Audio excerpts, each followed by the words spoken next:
This time I'd like to welcome head coach Eric Musselman from University of Arkansas Razorbacks, the number 8 seed in the West region. Coach, second time in a row he's brought Arkansas to Wells Fargo Arena in Des Moines. If you have any questions throughout the tournament, basketball contact, Mike Kaywood, immediately to my left.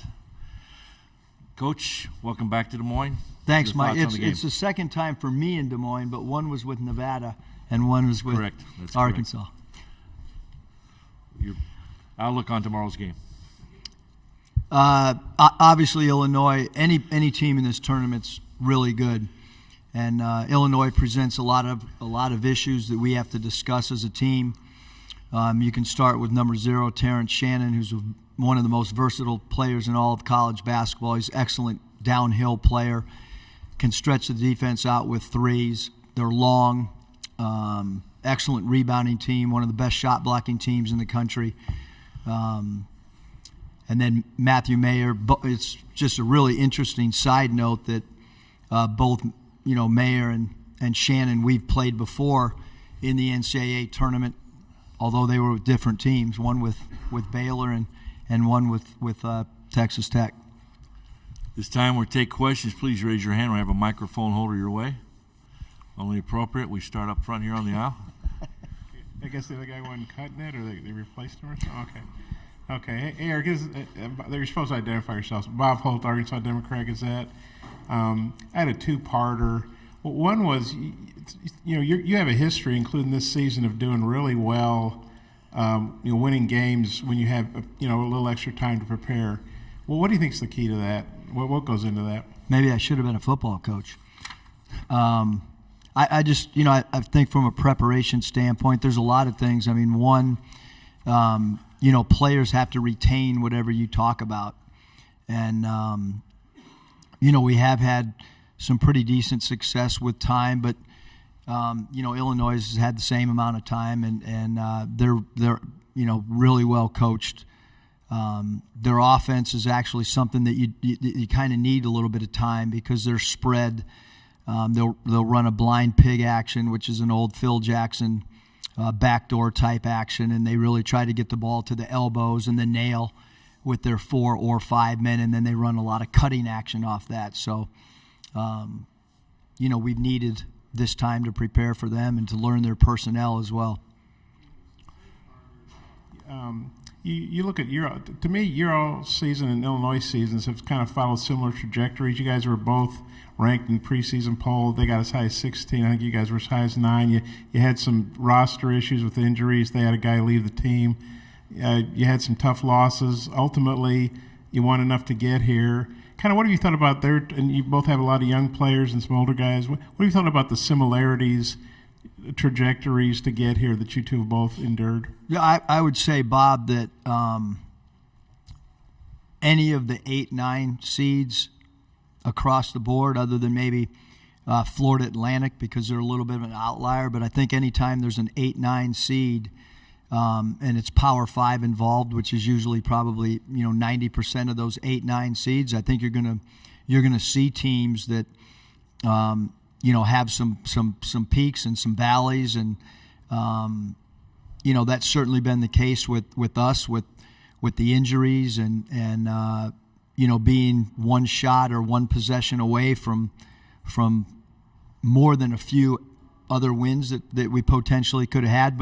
But we also knew when we had a roster of 13 with 6 freshmen that there were going to be some ups and downs. And then when you have the injury and 6 of your 12 really are freshmen, that's kind of to be expected. And I do still think that we're still evolving and we're still improving. I really, truly believe that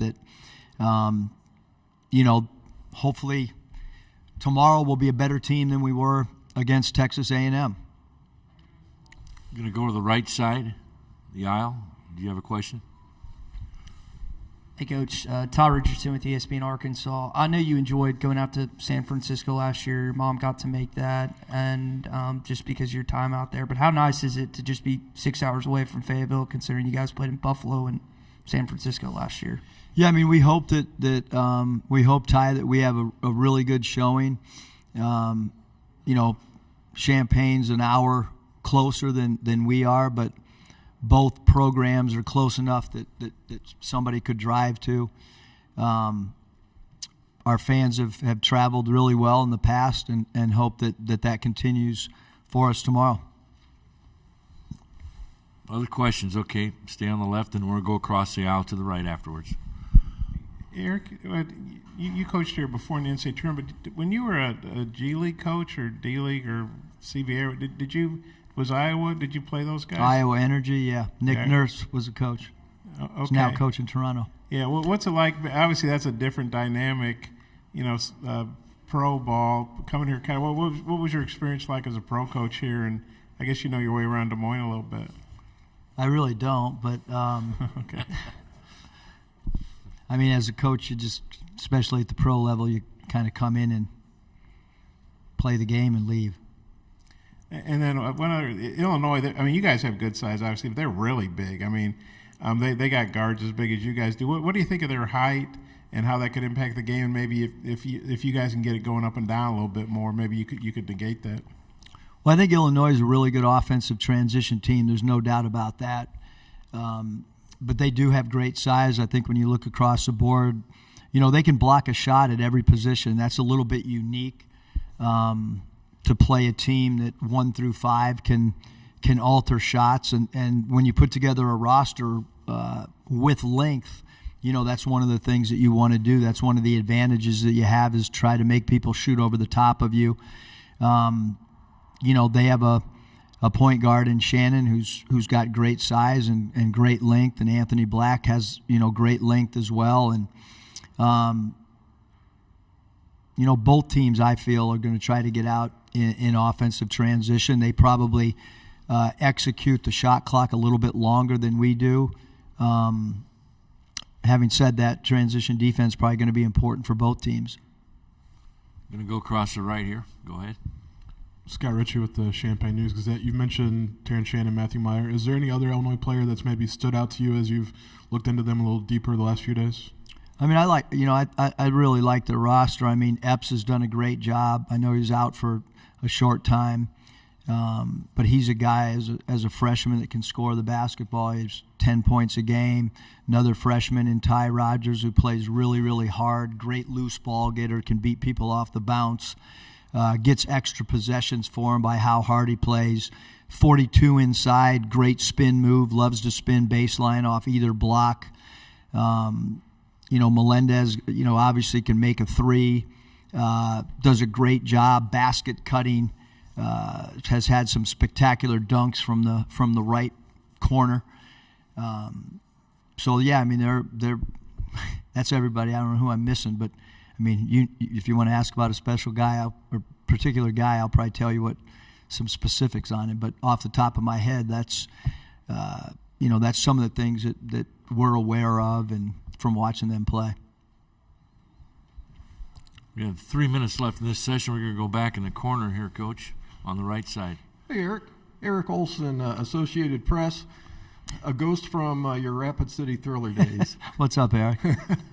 Hey, I was looking over your guys' kind of your long list of support staff.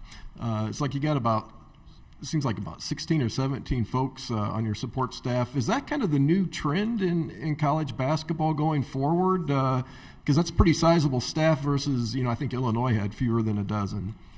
Well, we put everybody on our website. I don't know about everybody else, but we have GAs and everybody on there. But certainly with the way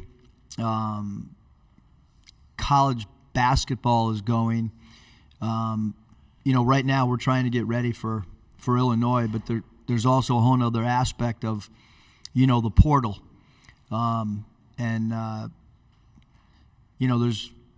There's people in our conference doing home visits right now while we're trying to get ready to play and perform well in this tournament. So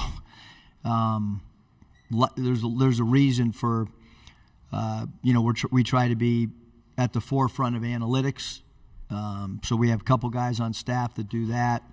Certainly our GAs are really important to us as guys that can rebound for guys. So, but we've tried to model it much off how an NBA team does with specific roles and responsibilities. Okay, we're going to go back to the aisle here. We got one more question after this. We'll close it out. Okay. Eric, obviously AB, Nick, and Jordan all came in with a lot of hype.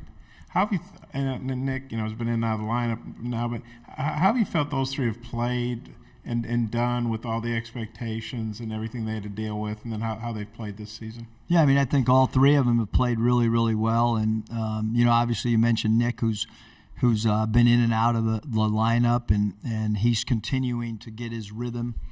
That's really hard on any player at any level, let alone a player that playing in the SEC. And Jordan's done a great job. He plays so hard. He can play three different positions for us. Anthony's been an all SEC player. So I think all three of those guys have done a great job for us. I mean, we three guys that have started most of the year for us when they've been available. Not many programs have started three freshmen like we have, again, for the majority of the season. Obviously, some guys been in and out based on matchups and so on and so forth. But I think those guys done a great job. They're playing in the NCAA Tournament, three freshmen that'll have a big role for us tomorrow afternoon. Time for one final question. We're going to go on the right side of the aisle. You kind of brought up recruiting there, and I'm assuming you're referencing Chris Beard, who just got hired at Ole Miss. I remember Coach Pittman was talking about prior to their bowl game against Kansas, the balancing of the portal and bowl prep. How do you as a head coach balance still recruiting, still focusing on that, and getting ready for Illinois tomorrow? Well, the number one objective is I really wasn't referring to Coach at all. There was three other SEC schools that have done an in-home visit with someone, so it wasn't him. Our job right now is to try to figure out a way to beat Illinois. That's our job. Having said that, we did have a meeting yesterday amongst a bunch of Illinois prep. We did have a recruiting meeting because you have to, and it's the timing of it. Not quite sure how it came about where. Teams are all playing, you work all year long for this time. No different than last year. I mean, I remember doing 5 Zooms. I think it was 5, maybe 4 before we played Gonzaga the night before, up until maybe 11:15, 11:30 at night doing Zooms when you're trying to make an Elite 8 and you're playing in a Sweet 16 game. But that's how the rules are, and recruiting is a huge portion of our job. And so to say that you're not doing any of it right now would probably not be true. Thank you very much, Coach. Best of luck tomorrow. Thanks.